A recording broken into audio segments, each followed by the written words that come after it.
Okay, so I'm just going to be honest because this is life and nothing is perfect and we all have our struggles. So here's some of mine. This morning I woke up and I normally like to, give thanks to God before I even put my feet on the floor. I literally wake up and say thank you for, giving me another day. And this morning I didn't get to do that, which immediately threw me off. The enemy was attacking me this morning, but it immediately threw me off because my daughter wakes up at like 5 o'clock, 5:30 or so. She comes to tell me, hey mom, goodbye, I love you, have a good day. Dad takes care of her early in the morning so I can get some rest.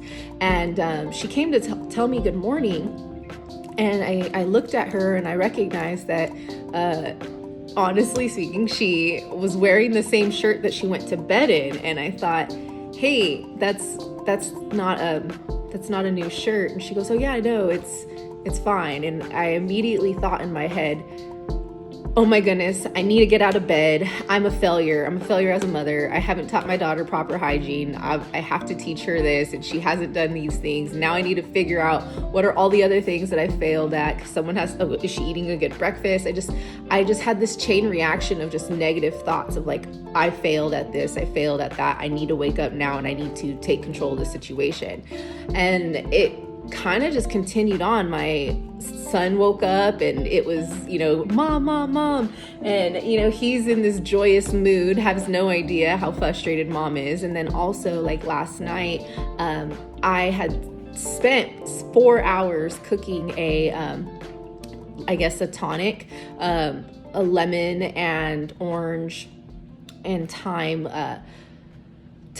medicine ball tonic kind of deal that I was working on. And it took me 4 hours to make this. And I was letting it sit to the side and it was cooling down. And I guess since I wasn't the one putting it away, my husband, he kind of came in, cleaned up the kitchen and threw it out in the trash. And of course, this morning, on top of everything else, I'm like, hey, where's the tea that I had cooling down? And he's like, oh, I tossed it. And so it just kind of, again, just made me not so much mad at him, but I just, again, started feeling like a failure. Like if I would have done my job and if I would have cleaned up the kitchen, and if I would have done this and if I would have done that, this wouldn't be the situation that I'm in right now. And I found myself having to take captive like all of my thoughts. Like in a split second, I realized that the enemy was taking control of my thought process. And I was just watching this morning like fall out, all out of place, including myself. Like I had to stop and breathe for a second. And once I realized that I was letting all of these negative thoughts kind of spiral out in my head, I had to take a second and hold on to those thoughts and realize, like you're not at fault here and you need to live in the moment. Let's figure out what needs to be done. First things first, I need to take care of, making sure my daughter is cared for before she goes off to school. My son needs whatever he needs and I needed to take care of him, get his breakfast going, get his iPad. Now, mind you, my husband was helping out, but I felt in my heart that I needed to take control of these things because I'm mom, like it wasn't his job. It was mine to make sure that the kids had, their needs met. And I guess that was just something that I was dealing with. Now he was there present and helping, but at the same time, like I felt responsibility and I was letting all of that fall on me and kind of tear me down. So as I was doing all this, I realized I needed to be in the moment and focus on what was happening right now and be present for my family and not be filled with anger and frustration and doubt and all of those things. So we continued on with the morning. Kids are off at school and I went to the gym to do my morning routine, my morning workout. And as I was doing that workout, I recognized that I shouldn't say I recognized. I listen to a lot of worship music while I work out. I do Bible studies. I sometimes just listen to instrumental, like calming music, and do some deep thinking as I'm working out. It just depends on my mood, but I always fill it with the gospel some way, somehow. And I need that to like fill myself up every day. So my workout is a form of devotional time as well. And so I spent some of my time at the gym doing this Bible study, and I'm listening to it. I'm in the book of Ecclesiastes right now. And as I was listening to it, it really, really just filled me up, because it was Ecclesiastes 9 verse 10, really, that not 10 verse 7, that really like stuck out to me. But either way, it was about living life knowing that we're going to die, living life with wisdom, knowing that we are all going to die. And it made me laugh a little bit. I hate to be morbid. I'm not trying to at all, but at the end of the day, death comes to us all. And what does it mean to live life knowing that that's going to come with wisdom? What does it mean to be present in the moment? What does it mean to be joyous in the moment? And this whole Bible study really just resonated with me.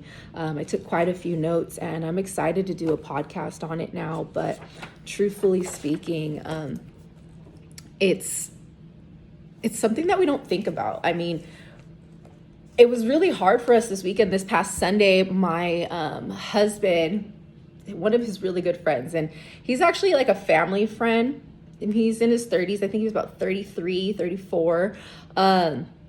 But we moved out here to Texas. There was about four months I got to live with my aunt and my cousins, my aunt and my uncle and their cousins, me, my son, and my daughter. We stayed in their guest room. And my husband was living in Texas by himself, and we got him a dog. So him and his dog were living out here in Texas while we were still in California. And during that time, he was alone. He was lonely. It was him and the dog, and his neighbor, him and his neighbor made best friends. They were like dog dads together. They would go to the dog park, and they'd go get dog treats, and have doggy birthdays, and just do everything with their dogs. It was the four guys, the two guys and their two dogs, and it was a really cute situation. And when we moved out to Texas, the whole family, this guy, he was super, super helpful, super supportive. He just did a lot for our family and helping us get situated out here. And he even gave us, we have two dogs. We have a lab and a golden retriever. And our golden retriever, actually, we got from him. It was a last minute, like out of nowhere kind of situation. It was so funny because he went to go get a second dog. He bought another dog, and I guess there was only one dog left. And he's like, guys, I can't leave him here. I don't know what to do. And we're like, all right, we'll take him. So we have two dogs now. And anyways, this guy was just a really good man to us. And it was really unfortunate because this weekend, right after church, we're driving home, and my husband finds out through Facebook that his friend passed away. And he has no idea how he passed away. He just knows that, he was been sending him messages for the past couple weeks and hadn't been getting any responses, but he didn't think much of it. People get busy. But come to find out through Facebook, he starts searching and discovers that he passed away about 2 months ago. And when we found out as a family, like the kids were kind of sad, and so was I. And my husband was, honestly, you could see that he was devastated by it. And it just reminds me the same way, like I woke up in the middle of the night, not expecting to not be able to move. I felt like I was faced with death.